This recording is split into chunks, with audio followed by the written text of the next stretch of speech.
Tungwarara rushes to embrace Valerio Sibanda as ZANU-PF infighting continues. Zanapina mashoko kuda panguva inochonekwa kunzi as soon as VP Constantino Chiwenga left for Ugandan inaugural, panguva inokona kunzi mutungamiriri wenyika President Idi Mnangagwa rushed to appoint Philip Valerio Sibanda into the Politburo. Panguva ino zvanzi kuda pachena kuti aiwa, this is a calculated thing.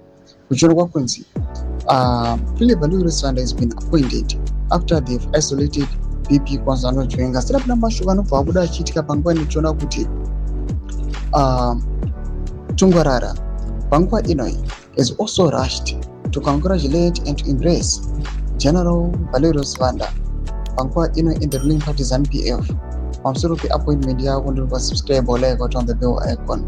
Tungwarara akauya panguva inoi ndobva release the statement yamunoona inobuda nyika chinzi, congratulations to General Retired Philip Valerio Sibanda on your appointment to the ZANU-PF Politburo.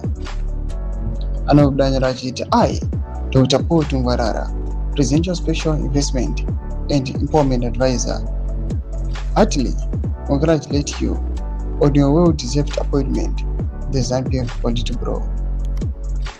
Your distinguished service, unwavering loyalty, and dedication to the liberation struggle and the continued development of our nation are an inspiration to us all. May you continue to serve the party and the people of Zimbabwe with wisdom, courage, and steadfast commitment. Ndo madevelopments ari kuda panguva ino achibva kune mukomana Tungwarara achiuya achipasa aiwa mashoko ekuimbresa Valerio Sibanda panguva ino panokwa kunzi the first move they made panguva ino yekuti appointa Valerio Sibanda zvatokonzeresa nekutosiya mapower struggles nema-infighting in the ruling party ZANU-PF. Nakuma section yedu pamusoro pechitiko ichi. Don't subscribe or like, watch it on the bell icon.